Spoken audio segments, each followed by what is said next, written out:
বিড়লা প্ল্যানেটোরিয়ামের সামনে 21শে জুলাইয়ে সভা করতে পারবে কালীঘাট তৃণমূল। শর্ত সাপেক্ষে অনুমতি দিল হাইকোর্ট। আপনাদেরকে আরো একবার জানাই, কালীঘাট তৃণমূলকে অনুমতি দেওয়া হলো বিড়লা প্ল্যানেটোরিয়ামের সামনে 21শে জুলাই সভা করার, কিন্তু বেশ কিছু শর্ত চাপানো হয়েছে। কি কি শর্ত জানাবেন প্রতিনিধি শ্রাবন্তীর সঙ্গে রয়েছেন। শ্রাবন্তী,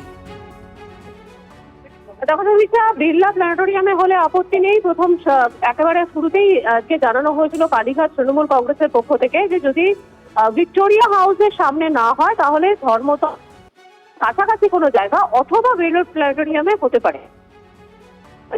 এসেই রাজ্য সরকারের আইনজীবী জানিয়ে দেন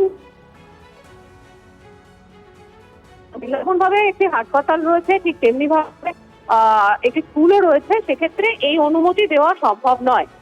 শেষ পর্যন্ত বক্তব্য দিয়েছেন বিচারপতি সৌগত ভট্টাচার্য। তার বক্তব্য 3000 সমর্থককে নিয়ে এই সভা করতে পারবে তৃণমূল। বিড়লা প্ল্যানেটোরিয়ামের এদিকে যেরকম দুটি রাস্তার ফ্ল্যাঙ্ক ওপেন থাকে, তার মধ্যে একটি রাস্তা জুড়ে তারা যেমন সভা করতে পারবেন, অন্য রাস্তাটি খুলে রাখতে হবে।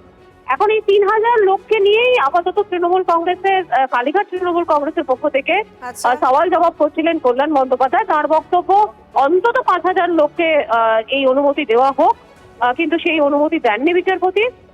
এবং রাজ্য সরকারের পাল্টা যুক্তি ছিল যে কোনোভাবেই এখানে 3000 লোকও দেওয়া সম্ভব নয়।